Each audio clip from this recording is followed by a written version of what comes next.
So we're here with Sav Rock, doing his rapper from Long Island, definitely doing his thing out here. Sav, what's the name of your project? Yo, this project right here is called Champagne Dreams. This project is a positive album, definitely covering everything from the streets to the suites. This album is basically about, people that talk a lot of shit about how they're going to handle things, and then they just don't do nothing. This album is just about telling people to take that next step, take action, run with the come up. You know what I'm saying? That's Gotcha. what this whole shit's about. You got any collabs on there?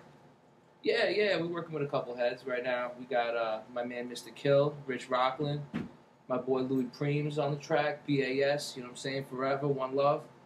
Got my boy Sean T and Cafe Society. We got Fred Goals doing his thing as well. That's what's up, man. So where are you from? Originally, I'm from Long Island, actually, and spent a lot of time New York City going to shows growing up. Learned a lot about, the local hip-hop scene from Long Island. I'd say we had a lot of artists come up out of there, like Public Enemy, Busta Rhymes, dudes like that, Rakim, for example. So Long Island has an old-school scene, you know what I'm saying? We go way back, but never really too involved with the local hip-hop scene. I spent a lot of time in the city, but right now I'm representing New Jersey, going to shows locally, Rockland County, representing to the people out there in Spring Valley doing their thing. And I'm just trying to get out to as many shows, get this album popped off ASAP. You know what I mean? So what's the scene in Long Island like right now? That's a damn good question, man. I couldn't even be the one to tell you that.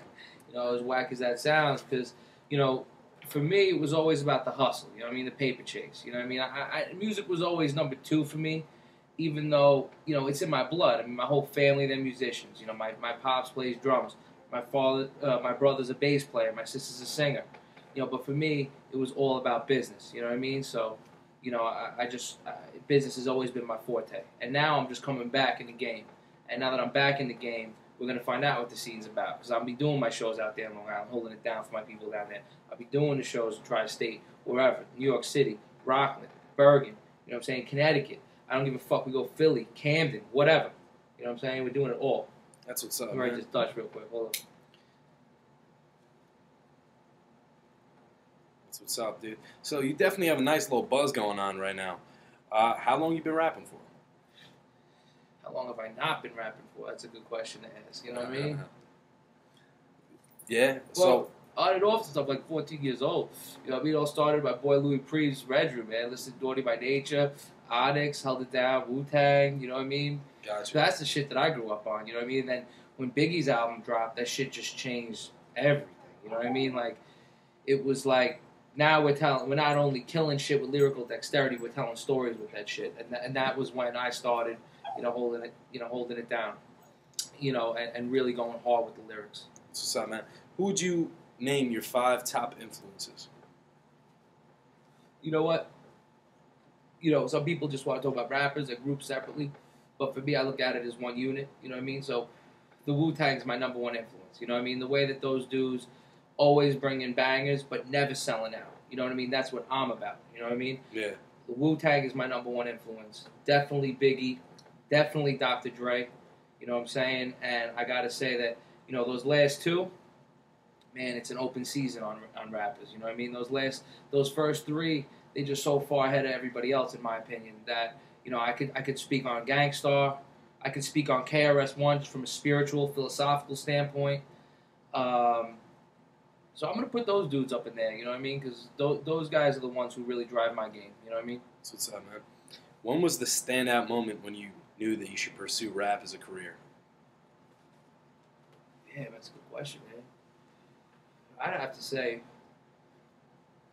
when I did work on my man Louis Preem's album, we did a track called Runnin' Shit, and I wrote the chorus on that. I did the lead verse on that. And, helping other rappers out in the studio, from a guy that was, at that point, fairly an amateur, seeing that I was able to tell people how to project their voice, how to spit their vernacular so it sounded hot over the beat, actually getting in the studio and recording a real track, not just some freestyles like I've been doing in the past, and then having people apply that as ringtones, this goes back to probably about 2003, when I really realized that, you know, it was time for me to bust in. You know, I always loved the way my voice sounded over a beat. You know what I mean? As far as I'm concerned, my voice is the nastiest over a beat that I've ever heard. You know, so, you know, I'll never be shy about telling people that. You know what I mean? What's up, man? When do you expect to release the album? Yesterday? No, but for real, no. This shit's coming out by the end of the year.